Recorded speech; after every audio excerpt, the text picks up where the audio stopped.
Greetings. It's been a while since I've come on the air. Kind of needed a little break, but I was inspired recently by a wonderful regression therapist, Mary Rodwell's contact. And she asked me a question that lit up a whole memory bank that I had forgotten about. And all of a sudden, for the last few weeks, those memories of the magic have returned. And I almost forgot because life is so busy and so full of distractions and news and bills and all these things that almost take us fully away from the real magic of who we are and why we are here. And that's why I wanted to take a little time to do a show and come back and tell you, I'm still here. I'm doing great. I'm enjoying life. Since I saw you last, I've been to Belize and Costa Rica and kind of getting a taste of other things than the field I used to be in, which I loved, ufology, for many, many years. So the movies that I made, they happened, I got to say, accidentally, because it wasn't like I had this bucket list of, I want to, in my middle to later age, all of a sudden grab a movie camera and start filming things UFO.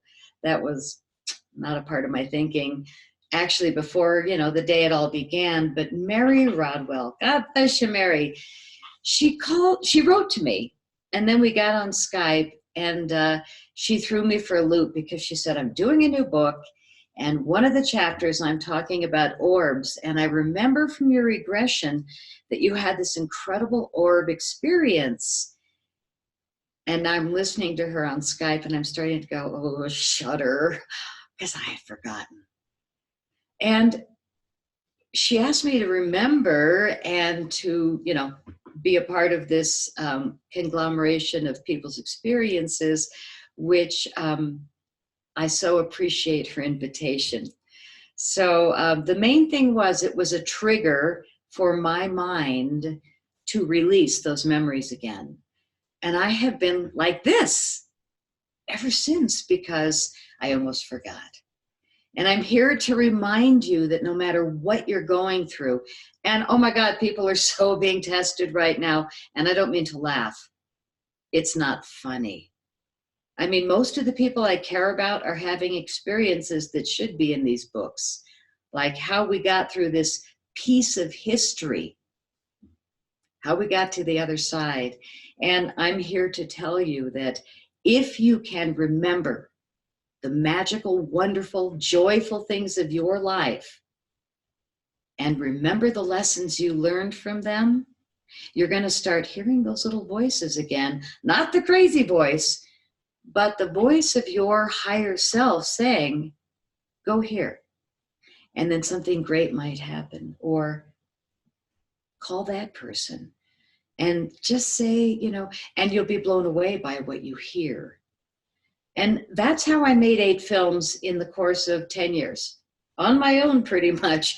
I'd hire an editor to edit all the stuff that I filmed, but I never went with a timeline or a plot or a storyline. I just went to the crop circles in southern England and filmed for all those years. But the question was, why? How did it begin? And I want to tell you because it was really magical and I forgot. And it's not that I forgot, but all these years I chose to not talk about the magic because people want to say you're crazy. But I think enough people have come out, and now that I've received a bunch of Evie Awards for the films without any training or script or any of those things that large film companies do, perhaps there is some magic involved because it's not like I'm rubbing shoulders with anybody, I assure you, to get these awards. And they're not for me. They're just for my bravery to go over there in England and go out and stand, on the overlooks of the fields at night with movie cameras set up and be ready to film. if luckily a miracle happened and something showed up. And things have shown up because I did it for many years, fearlessly. And it was an interesting process because I wouldn't do it tomorrow. I wouldn't fly in those little microlight planes, leaning out with a huge movie camera and another one strapped on my wrist, and then I got this one under the arm. I mean, I cannot believe the tipping of those little planes at 3,000 feet that I filmed that many movies. I mean, part of me thinks I'm just really glad to be at the other side of it, and so that you can enjoy the films. But how it began is one of my first, I'm going to call it, strange miracles. And Mary reminded me. And I forgot because I chose to forget. It's too weird, but it really did happen. And my boyfriend at that time owned a recording studio. And he would only come up on the weekends or when he had a few days in a row, because I lived up in the mountains with all this wildlife that came in the yard, and I'd sit outside. So I had a very nature life, and he had a big musical studio in Denver. And I played music, so we kind of had that interaction, but every now and then he'd come up and spend some time with me in the woods. So I wake up one morning, this is a true story, and this is the one Mary asked me to fully remember.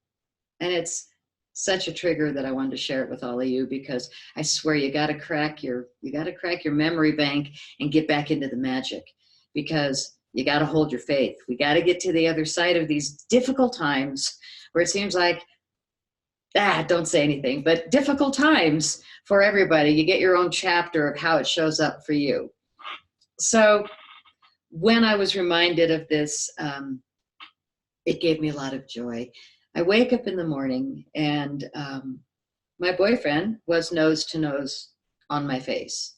And that's kind of alarming when you first open your eyes and wonder what that weight is on your nose. It's another person's face.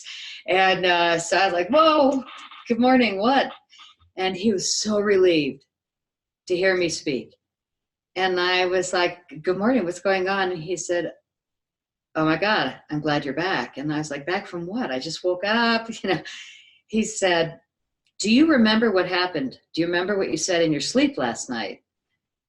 And I was like, no, I just woke up. Help me out here. And he said that in the middle of the night, I woke him up and I spoke clearly by saying, and this is in 2001, it's not what you see, it's what you don't see. Now, as a songwriter, I was like, oh God, great lyrics. And so I was getting up, of course, first thing in the morning, give me a minute, and I want to write that down. Great lyrics. And he was like gripping my wrist hard. And I was like, honey, you had a dream. Let me get up, please. And he's like, no, that's not all. And he's freaked out. I mean, it's finally getting to me that he was really freaked out. And I said, what's going on? And he said, that's not all. Then you said, it's not who you know, it's who you really are. Now, again, I'm a songwriter. I'm like, oh, I can't forget these words. Okay. And he's still gripping my wrist like white knuckle. And I said, what's going on? Why are you? He said, because I couldn't wake you up.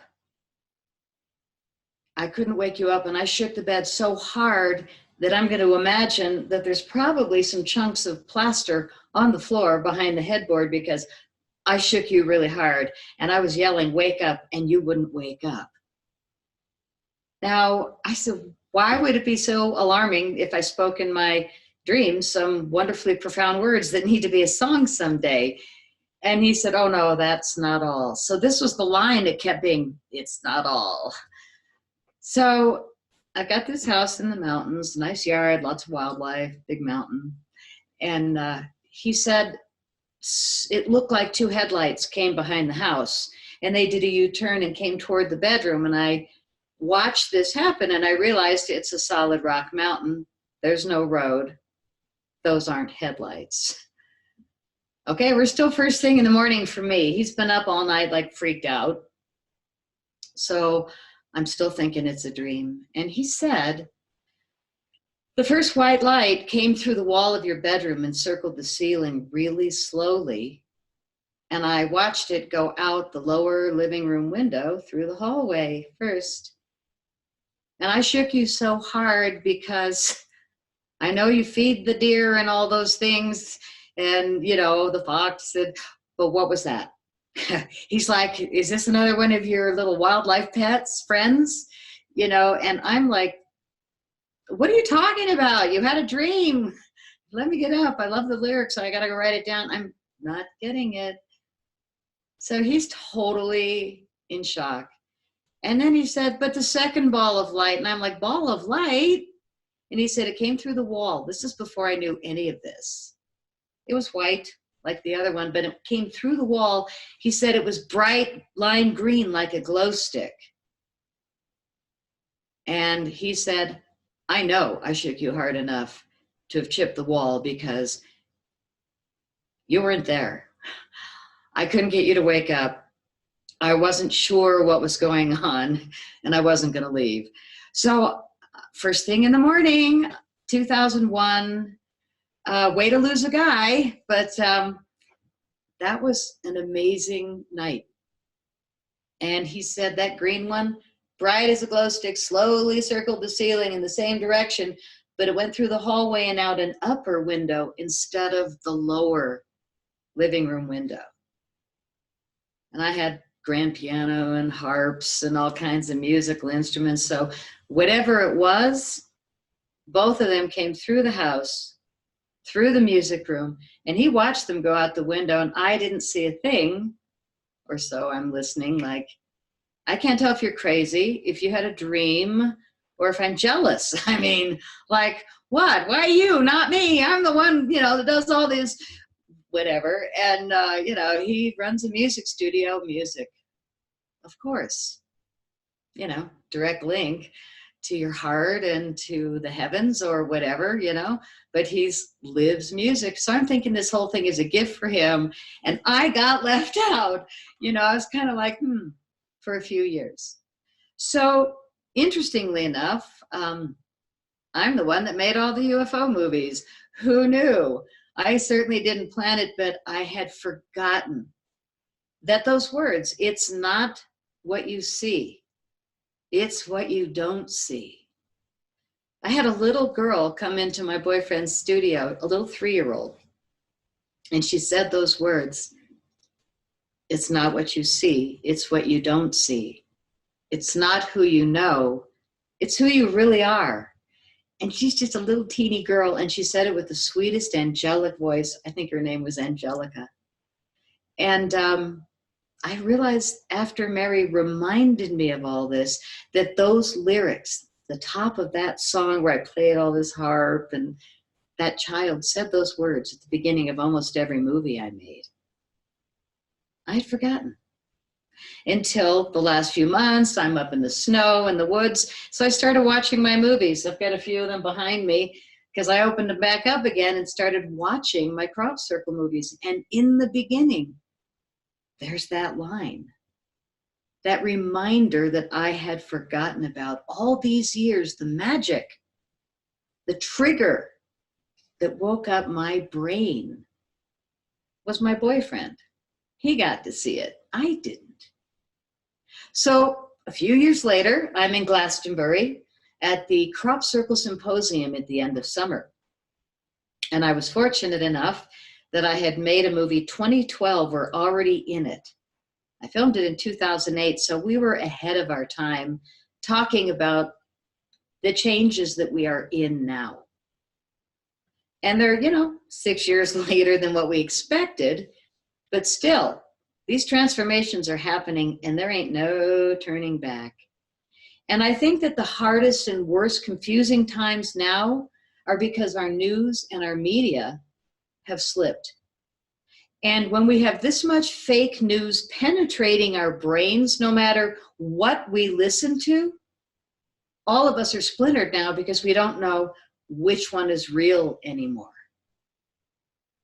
And I was so caught up in the confusion that I forgot about my own inner magic. I forgot about this, where my heart connects with my mind and I remember the good times. And I remember why and how I made the movies. And I remembered the only time my camera did not work. It was the cutest thing that they did. And I say they, I mean the earth and all the elementals and all the others, whoever they may be. I never have claimed to see an alien or to talk to an alien or to get on a spaceship. That's not my shtick. I've gone in more than 100 crop circles, and I vow, from the lessons I've learned in the last few years, I'm only going to talk about what I know. I'm not going to repeat what other people tell me, because that's where we lose our integrity. And a lot of the famous crop circle people in the past that are still getting pretty good recognition are not talking about the same science that I am at all, because they weren't in the lab of William Levengood getting the real science, having it explained 5 days in a row. I mean, what it took for my brain to get to the punchline of Crop Circle Diaries was an unbelievable experience with Penny Kelly, who was the real lab partner of William Levengood for the last 16 years of his life. I believe that the little voice that has kind of worked in me to get me to do these films was also working with William Levengood, because it wasn't an accident that I was brought into knowing his science and being the one to bring it to the world. And what he proved in his lab, although it never really got out, was that the seeds inside crop circles become super seeds. Once they've been hit with these spinning plasma frequencies, these vortices of spinning plasma, counter-rotating, they are actually coming out of the earth. This is a proven earth science. Crop circles are not some wacky UFO, maybe an alien, maybe the military sending down. I mean, over it. Yeah, there's people that go out and film for TV shows and BBC and all those things, you know, so you can watch the humans making a crop circle that's going to be nowhere near the frequencies, because they're humans making a crop circle. But when you go in a real crop circle and the hair stands up on your arms, it's kind of like, wow, that's different. And because I've been in so many and I found that really alarming, little teeny hairs, because I'm a lady, I would back up and it would cease. And then I'd walk back in. So there was this definite, tangible feeling of being inside a crop circle, or the enhanced frequencies that are going on even further than the perimeter of the crop circles. That's what I remember. That's what you can't take away. And people who have had an experience with an ET, another dimensional, a spaceship, a sighting, people that have seen those things themselves with their own eyes without medications or drugs, you can't take that away. And I think those of us that are having real experiences, that know the real science, we're doing our best to offer it for free to the public now, because there's never been a more important time in human history for us to move into the next, which is the new energy technologies, free energy, enhanced seeds through these spinning plasma fields.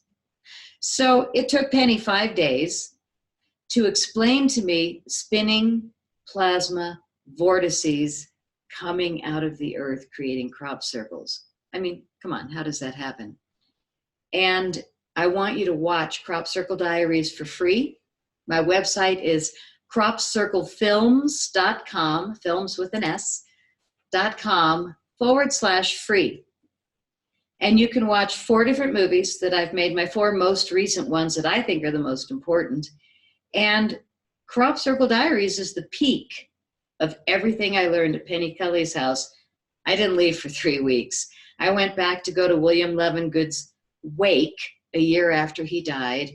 And I had an amazing time in the lab with her, and at home at the place where they did a lot of the plant testing of the crop circle seeds. But they also proved beyond a shadow of a doubt with repeated testing, and that's how you can call it science, that the seeds inside crop circles are growing 30 to 400% more food and biofuel per plant, with up to 75% more nutrition per seed. Imagine what this could do for the world, for our food supply, when we bring it back organic. And we're going to need to really soon. The nice thing is we have the ability through these sciences. The other thing that they found repeated tests proved was that the seeds would survive when it was too hot, too cold, too wet, and too dry. That's pretty important in a place like Africa. Or we know that there's so many places where they don't have the best weather to grow food. So what if we created these machines like William Levengood did in the lab that I saw? And what did he get? He got suppressed. I believe in us, and I believe in the magic. And I believe that if we discipline our minds and our hearts to remember the good stuff, it's going to remind us where we want to focus our energy every day. And ever since remembering my nose-to-nose morning with my boyfriend and those lyrics that have come up in every movie, the memories are so great. And it made me go watch my movies again. And I sat there like a stranger, and I kind of learned it all over again. So they're free. I want to invite you to get the real science and to not be confused, at least on the subject of plasma physics and crop circles. And I'm not a scientist or a physicist, so I don't like talking plasma other than as a woman who had it drilled into my brain 5 mornings in a row over coffee. And literally at Penny's house, I was holding my head like this. And she's saying, why are you really doing this? And I said, because you give me a headache. It's expanding my thinking. And I was serious. It actually hurt. I mean, who does that? But it hurt. So watch the movie, and watch it twice if you have to. Crop Circle Diaries at cropcirclefilms.com/free. The other movies that are free, actually, I have them all right there. There's the Orbs and Light Beings movie. I can't even tell you. People would think I'm so out there, but I had these experiences myself. I filmed it. I mean, I was just girl on the loose, totally fearless, filming the most amazing people you could ever meet who had just seen balls of light over a crop circle, and bam, the next morning, there's a huge crop circle. And these guys showed up like red face, staring at the ground, totally in shock. And I'm like, perfect. Got my camera. Let's go. And the story that they told, I mean, I was in the right place at the right time to make 8 movies that are blowing my mind today when I watch them. Frankly, I feel like I must have been in a daze. And I was dealing with a really bad case of mercury poisoning from silver fillings that are out now. And I've been detoxing for years, and I'm still dealing with mercury poisoning. But it was so bad during those 10 years that I would have done anything to heal. Even something as crazy as go lay in a crop circle. Yeah, that's how it started, I thought. But I forgot about 2001. I forgot that they told me back then, it's not what you see, it's what you don't see. So in 2010, at the Glastonbury Symposium, I had just won Best UFO Feature Film of the Year in 2009 at the International UFO Congress Convention. I was blown away because I was a new filmmaker, had no idea, but oh my God, what a beautiful film. It was all people in the crop circles talking about evolution, crop circles. Their wisdom was so over the top that me coming from America, we weren't talking about any of this in 2008, but they were. So I would do a whole run with all these brilliant people sitting in a crop circle one at a time, talking about crop circles and their experiences, which were just toe curling amazing. And then I would say, can I ask you another question? What do you know about 2012? And they'd start, you know, so I ended up making 2 movies with what I filmed in 2008. The 2012 movie played at the Glastonbury Symposium in 2010, and they said it was the biggest sellout night they'd ever had, late night movie, after this long day symposium.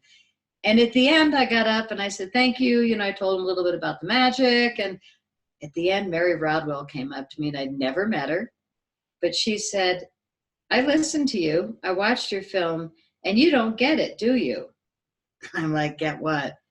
And she said, that experience you talked about with your studio boyfriend and he was on your nose in the morning, you don't get it, do you?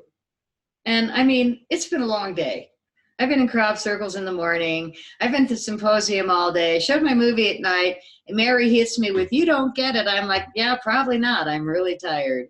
She said, when those balls of light came in your room and circled the ceiling, your boyfriend tried to wake you up, and he couldn't wake you up.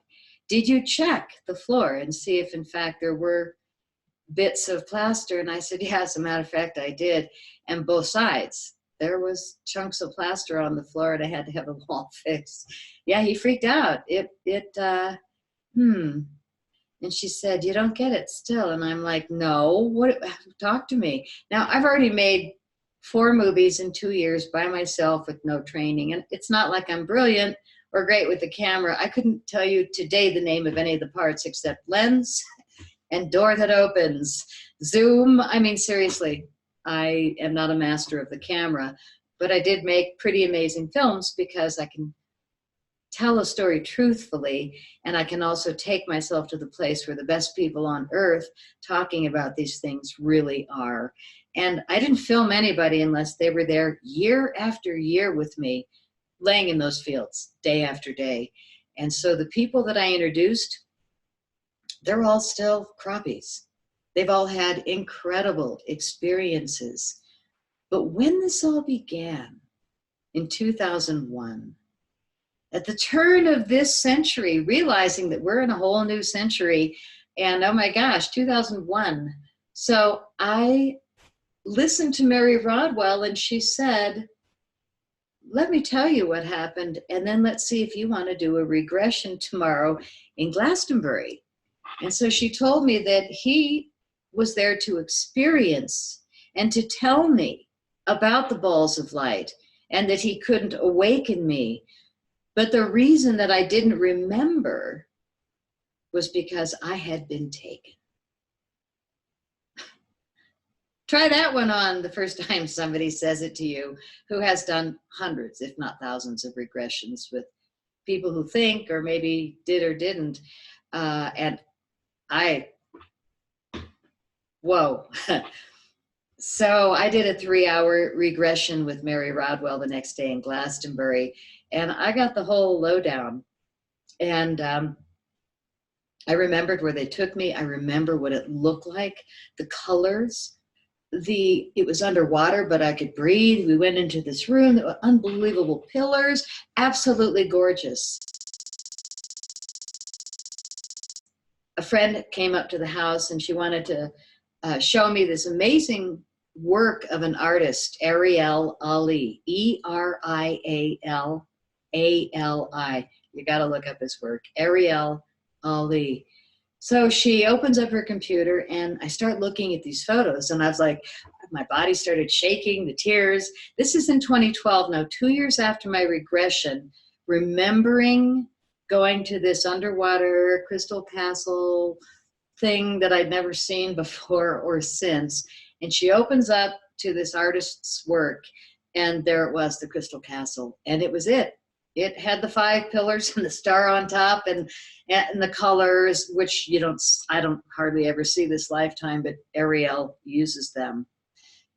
And there it was. And the next few paintings that he did were the big room and the pillars and the colors. And I'm just like, oh my God, I got to call this guy. I am blown away because somebody actually painted where they took me. And I recognized it instantly. So it was late at night. It was 10:30. And in England, 10:30, 7 hours later, it was like 5:30 in the morning. And over in England, there's only 3 hours of darkness in the middle of summer, July, August.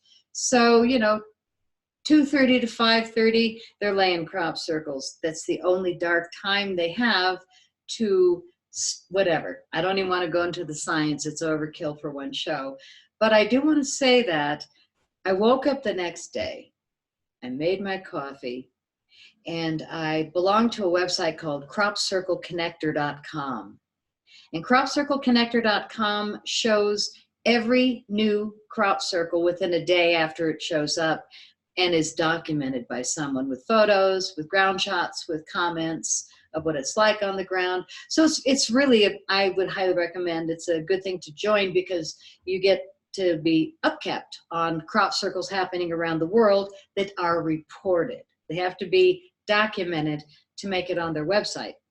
So I belong, my annual membership. So every morning I'd wake up and I'd have an email of if there was a crop circle in the UK, in the Netherlands, somewhere else. I mean, we've had crop circles in all kinds of countries on all different continents.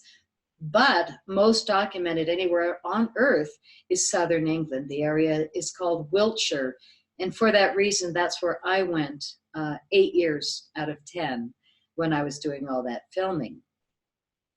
So I get up and there's a brand new crop circle. And it's like, oh, good, sip my coffee. And I tapped in, up pops a Crystal Castle crop circle. It had 5 pillars and a star on top. Now, I don't have a hard time breathing very often, but I was just like, oh, wow, overkill, So how do you say, well, that could be an accident? So I'm sitting there now, it's 5:30 or 6:30 in the morning. I live in this beautiful house on the lake. I'm like watching the sun come up over the lake. I'm face down with all the crop circles of the summer that happened before the Crystal Castle in 2012. And the entire summer, they all had a circle somewhere in the pattern, in the formation. There were none that didn't, other than the Crystal Castle. So now I called my friend who had the collection from Ariel Ali, and I said, you're not going to believe the new crop circle. It's a Crystal Castle. It's the castle. And I'm totally freaking out. And I said, it's the only one of the summer with no circle. I mean, it's an exception. It's a message. So now I'm like recommitted to really get serious because I feel like, oh my God, I can't tell anyone, but it felt like they were talking to me. And the next day, I swear, there was a huge circle above the castle, far larger than the castle. And it has a goddess symbol inside it. All right, what are you going to say? I'm in tears. I'm like, oh, how can I pretend? How can I pretend this isn't real for me? Doesn't mean it has to be real for anybody else. But I got to tell you, I documented all of it and I didn't talk about it until Crop Circle Diaries. And I just let it rip. All the stories of what I really went through that convinced me, beyond a shadow of a doubt, and this is before I met Penny, that crop circles are real. There's no doubt in my mind that most of them that I went to were real. But to learn the science and to realize the importance for our food supply, I think is novel. And I think that's another reason why I wanted to come back and remind you of the importance of knowing the science of crop circles and share it far and wide. I don't want your money. I want your love. And I want your love to spread out in everybody's gardens. I want these technologies to begin helping humanity across the world. And William Levengood had it by spinning counter-rotating vortices of plasma. He called it charge density plasma. And the important thing is to spin it counter-rotating to create new matter with intention. And these seeds actually had been left to dry. He had forgotten about them. The seeds that began his realization of the superseed process. They don't just come out of the crop circle as superseeds. They have to take a nap. I think it was 3 to 12 months, 3 to 6 months. They had been lost on his desk, and it wasn't until the day when he was clearing his desk and he found the seeds in a little envelope. In the bottom corner, there were these crop circle seeds, and they had been on his desk, he knew, for about 6 months, 3 to 6 months. I don't remember, but it was right in there. And so he was throwing them away in the trash because he was cleaning his desk, and that little voice came in and he listened. And the voice said, don't throw them away. So he looked at them again and he laid them out, and they were all shriveled. And he said, no proper seedsman would do anything with these seeds. And the little voice came back and it said, put them in the germination chamber. And so he did. And they grew like gangbusters. Now, if he hadn't listened to that little voice, he wouldn't have known, because, he looked at the seeds, they were shriveled, threw them away. There's your ticket to success. Not just the charge density spinning plasma, but to let the seeds shrivel, because that little life force, instead of dying immediately because it's a superseed, it fights for its life with more energy than it would normally use, therefore becoming a superseed. Yeah, crop circles are important. Do not let them fool you. Do you remember that big alien face and the disc crop circle? I want to end the movie with this little video with the memory of the alien face and the disc crop circle message, because as we headed into a new century, they were telling us back then. They were taking some people, bringing them to, I called it the Crystal Castle. I think ultimately it was the Akashic Records Library. From everything I've learned since, I believe that's where I was taken, and that's why the movies happened so effortlessly and without research. In the binary code of the disc. Beware the bearers of false gifts and their broken promises. Much pain, but still time. Believe there is good out there. We oppose deception. Conduit closing.